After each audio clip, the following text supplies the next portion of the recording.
किसी साजिश के तहत सल जाए जबान, किसी अपराध के नाम पर कोई और कैद हो जाए झूठ मूठ में, तो परिवार के लोगों, मित्रों, साथियों, दुश्मनों, किसी भी बात पर रोना मत। ये समय रोती आंखों में लाल मिर्च रगड़ने का है और हत्यारे हाथों से कविता लिखने का ये समय बदलती दुनिया का भाष्य है। सूरज के गालों में फेशियल करने, ब्लीच करने चंद्रमा को पहुंच चुकी हैं क्रीम कंपनियां। कैद खाने की समूची रात अपने भीतर समेटे बैठी है जनता।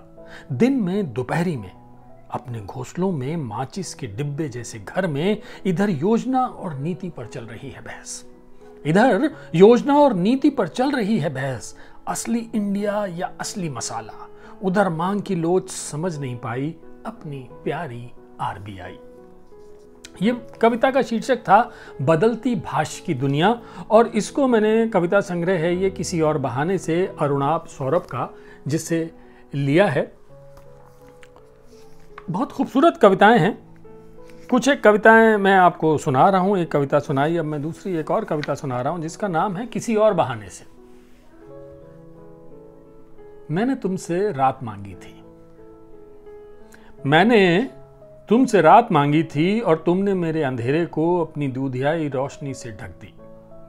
मैंने कहा मुझे नींद चाहिए और तुम जाग जाग कर अपने हिस्से की नींद मेरे नाम करती रही।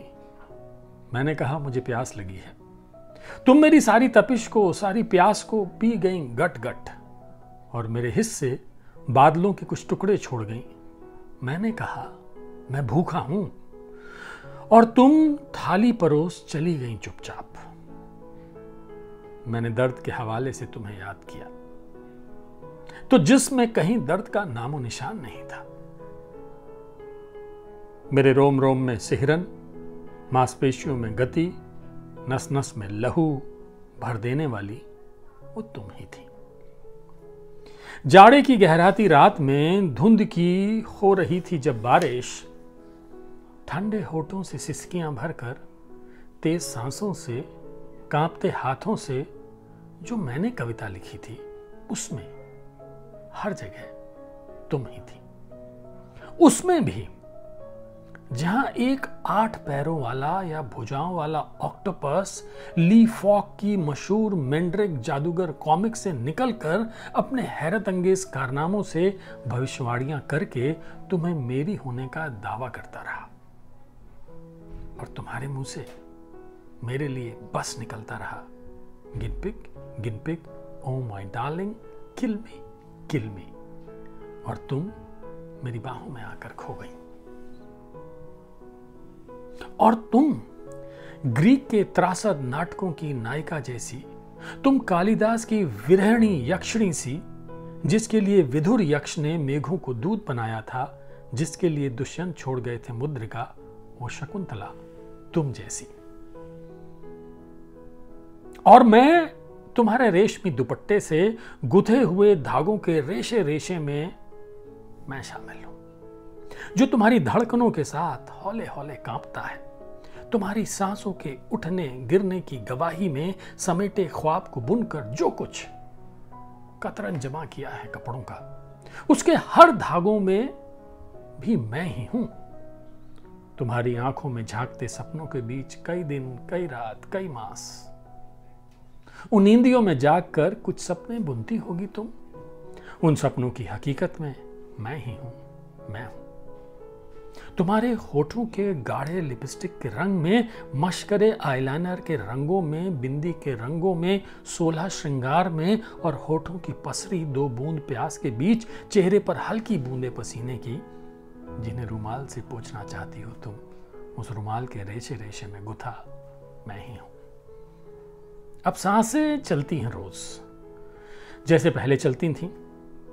रात रात जैसी नहीं है, अब नींद नींद की तरह नहीं है।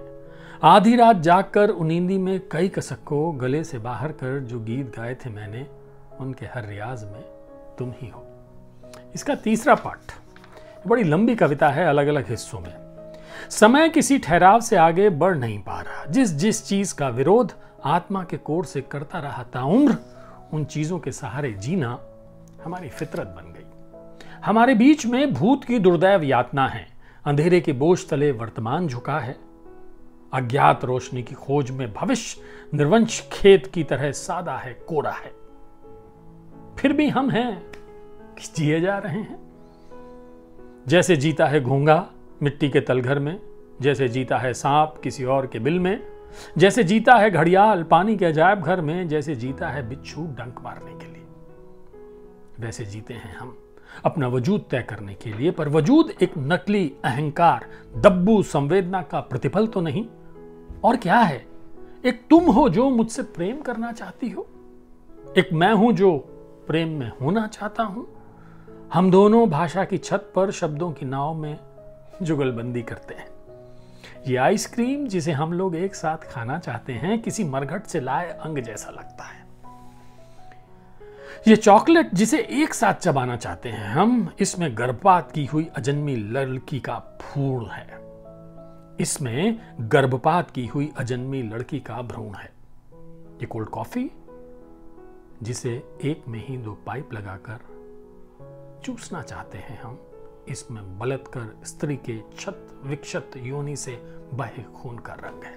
तो ये कविताएं किसी और बहाने से अरुणाभ सौरभ का कविता संग्रह है, भारतीय ज्ञानपीठ से आया है। मैंने इनकी आपको कुछ कविताएं सुनाई, उम्मीद है आपको पसंद आएंगी। तो आज के लिए बस इतना ही।